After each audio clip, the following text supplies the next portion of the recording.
karena nafas ini yang paling jujur. Mata kita bisa salah melihat, telinga kita bisa salah mendengar, mulut kita bisa salah berucap, tapi nafas kita itu jujur. Bau wangi ya bau wangi, bau kecut ya bau kecut, bau tidak enak ya tetap bau tidak enak. Ya ini nafas.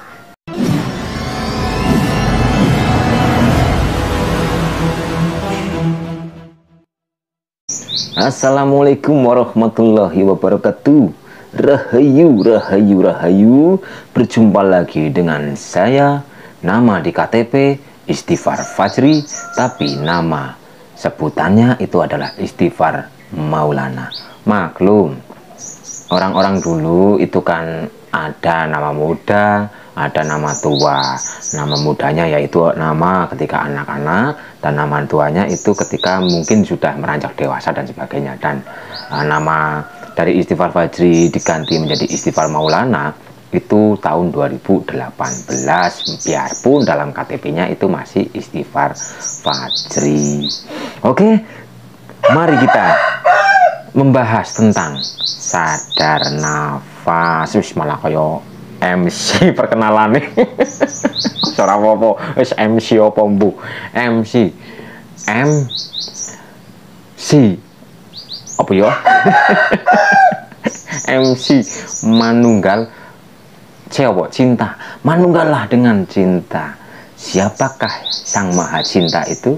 Sang Maha Cinta itu adalah Tuhan kita. Jadi ketika kita ingin menyadari Tuhan kita, kembalilah ke nafas, karena jalan yang paling dekat dengan Tuhan kita itu adalah nafas kita. Jadi ketika ingin kembali ke jati diri, maka kita harus lewat pelantaran nafas. Bukan harus lewat pelantaran nafas sih, banyak metode, cuma saya metodenya itu nafas. Jadi jalan tolnya itu jalan nafas, karena nafas ini yang paling jujur. Mata kita bisa salah melihat, telinga kita bisa salah mendengar, mulut kita bisa salah berucap, tapi nafas kita itu jujur. Bau wangi ya bau wangi, bau kecut ya bau kecut, bau tidak enak ya tetap bau tidak enak. Ya ini nafas.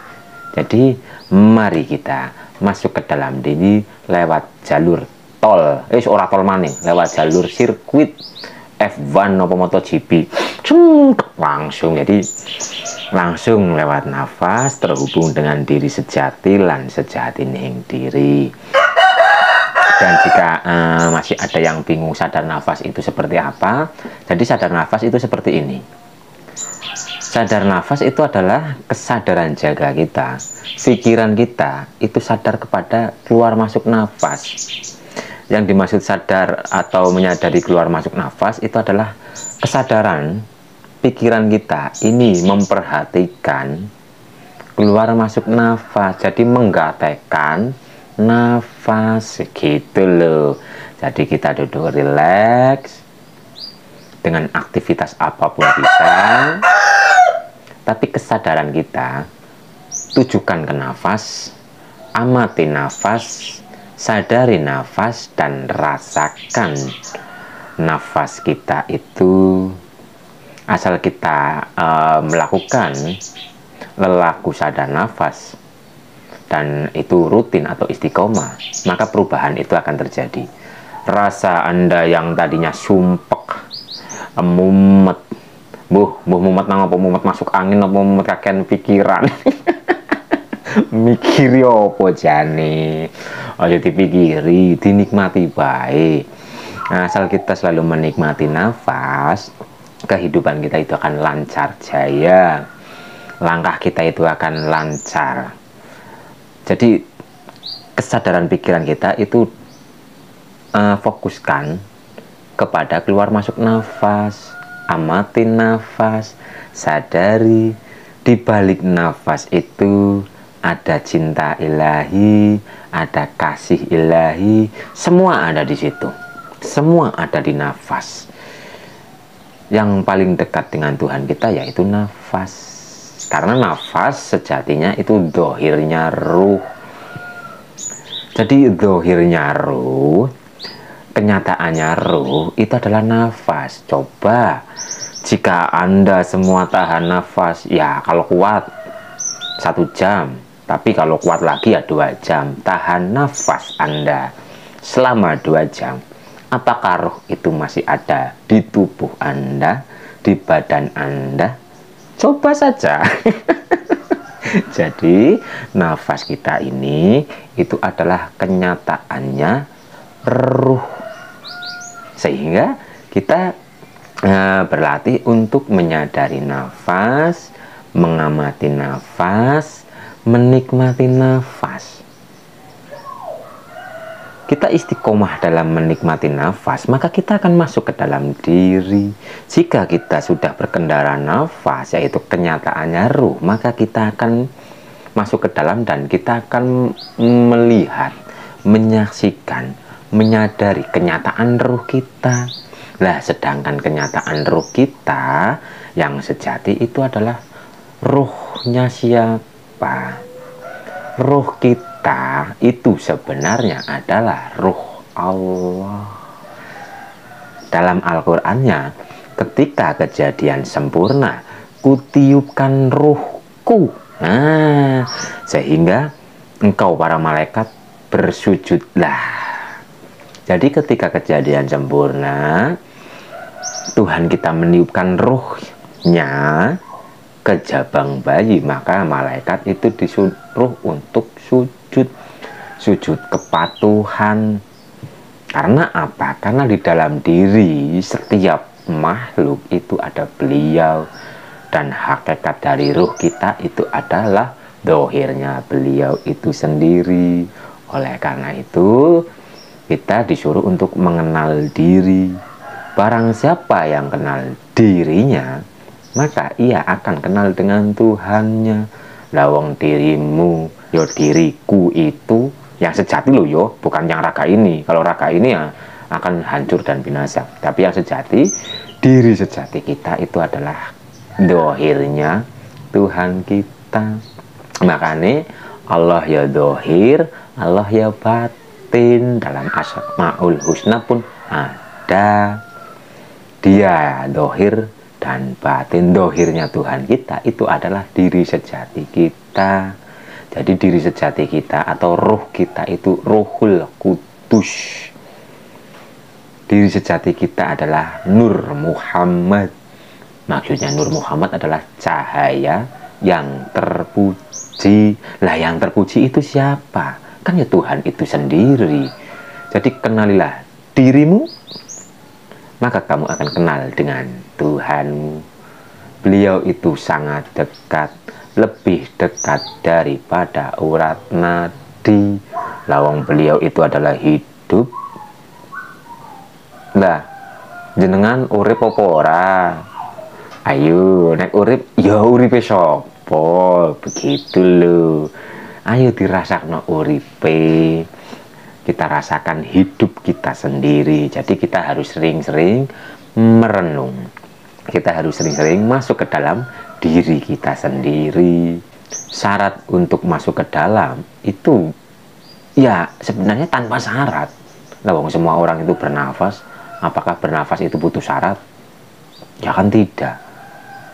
Ayo masuk ke dalam diri kita lewat pelantara nafas.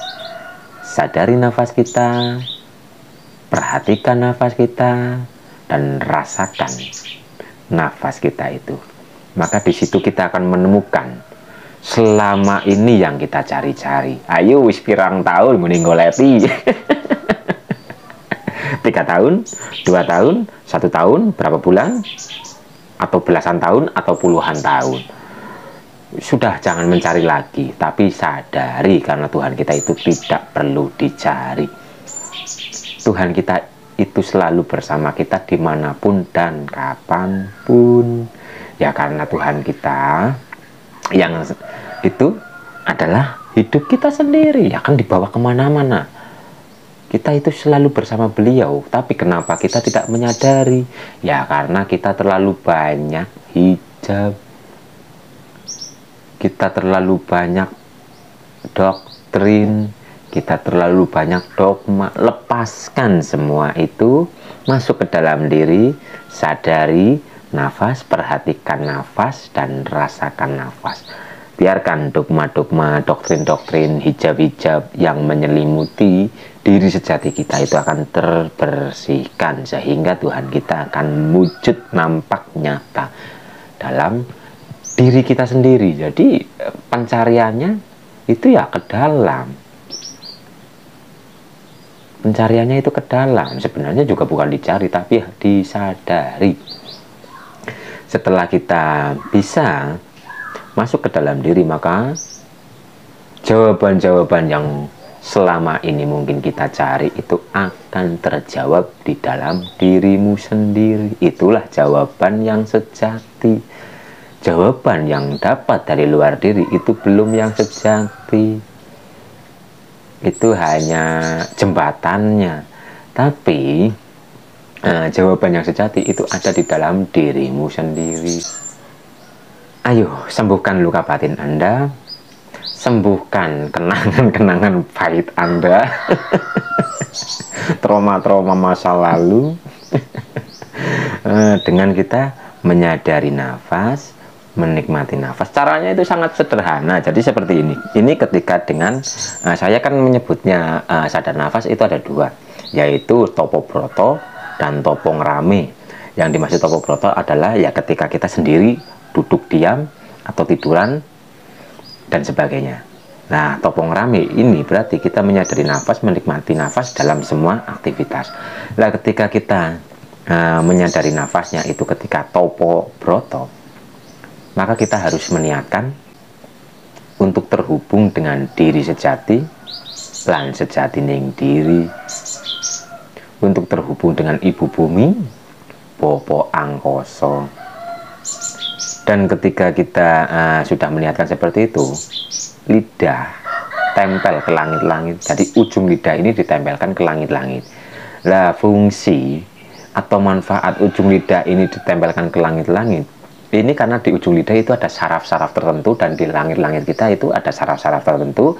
Ketika ujung lidah dan langit-langit mulut ini tertempel, maka setruman energinya itu akan menyalur dari kepala sampai ke dada, rasa. Jadi fungsi menempelkan lidah ke langit-langit itu adalah untuk menghubungkan antara energi kepala dan energi rasa dada. Jadi akal dan hati agar energinya itu selaras, akan tersetrum.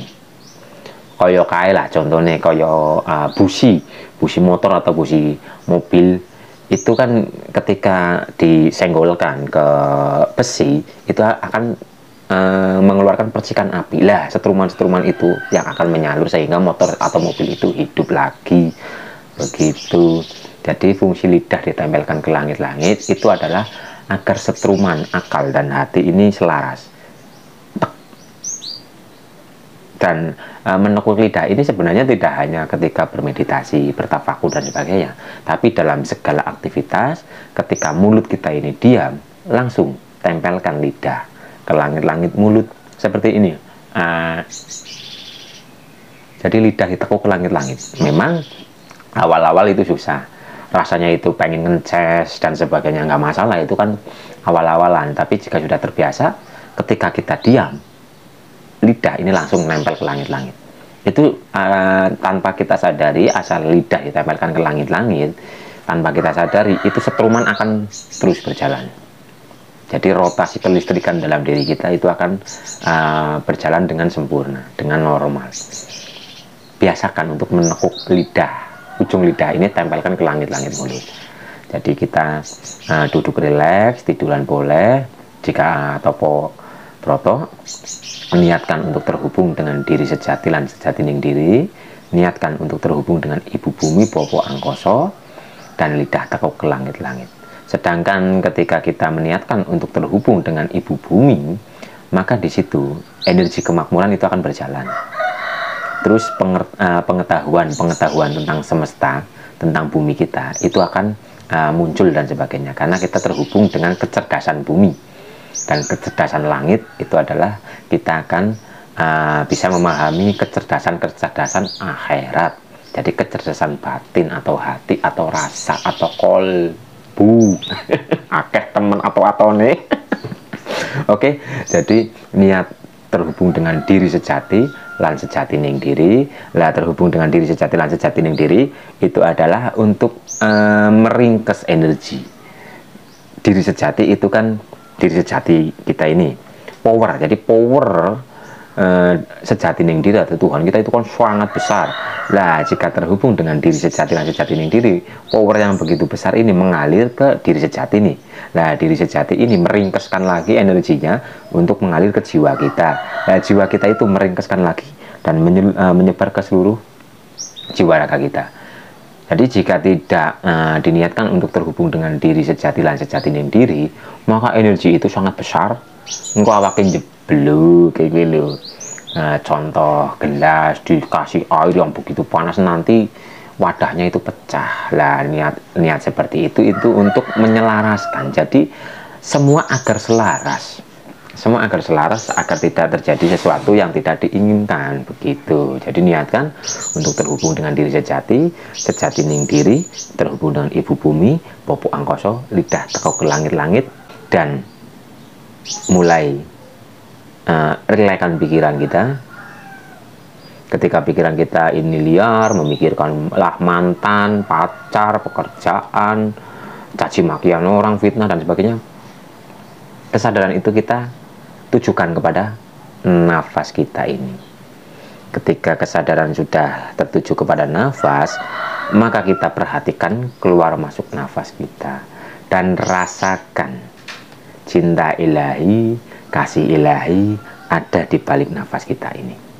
Hanya seperti itu. Jadi nafasnya itu nafas biasa, nafas natural. Kita hanya duduk diam seperti ini. Kesadaran pikiran kita langsung kita tujukan kepada keluar masuk nafas. Perhatikan nafas kita, nikmati nafas kita. Jangan memikirkan nafas. Hanya menyadari, memperhatikan dan menikmati.